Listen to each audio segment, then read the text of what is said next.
My students, please take a seat. Today's lesson will be about control. Great. Another trash fruit, Mr. Albert. Honestly, I'm walking out of the class. El Bozo. Where the hell are you going? Shut up. You're gonna make the old man mad? Dude. He made his choice, guys. Let him live with the consequences. I'll take care of him later. Crew, continue. Yes. Thank you, Mr. Albert. Control is a 3.2 mil mythical fruit. Let's see how it stacks up in this review.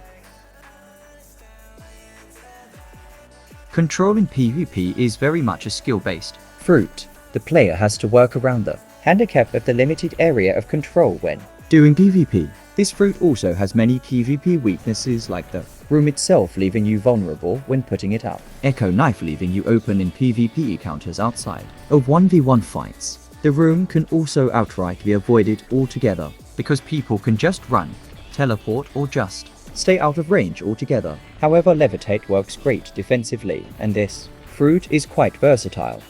Echo Knife and Gamma Rush also having long stuns, while Echo Knife puts end lag on the enemy, which can lead into good combos. Also, not to mention that the teleport on Control is basically a buff flash step. Overall, in PvP, with the right build and right skill, this can easily destroy anything in the game. But as I said, this requires a knowledgeable player who takes advantage of all of Control's tricks.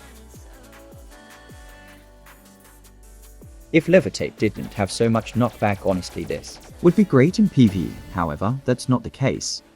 Gamma Rush, while having a massive AoE, only deals good damage to one target. Everyone else in the room takes way less. Not to mention that this isn't beginner friendly. Its teleport is not good for PvE, and this fruit is not good for raiding either. It can't even attack sea beasts. The price is probably one of the worst things about this fruit. For 3.2 mil, you get a fruit with so many flaws on top of it, requiring a great amount of knowledge, tricks, and precision to use. While these flaws can be worked around, the price of this fruit is really more than it should be.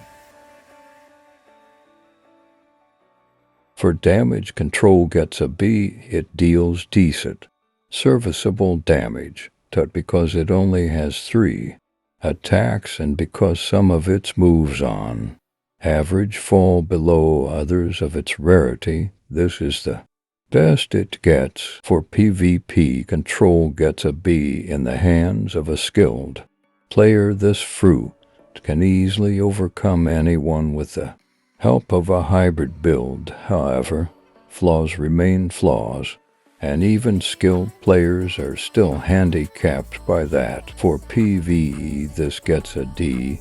Gamma Rush is the only reason it doesn't get an F in this category. For price, it gets a D. I'm sorry, but 3.2 mil for this just is not worth it. It's not friendly for PvP beginners, is not good for raiding, and just doesn't have a lot going for it to justify the price tag. This fruit is only worth it to the niche fans of this fruit and skilled players. This makes Control's total score a B-. It's a good thing they gave this fruit buffs over the years, or this would have fallen into the mid to low C tier. Until next time, students, class is dismissed.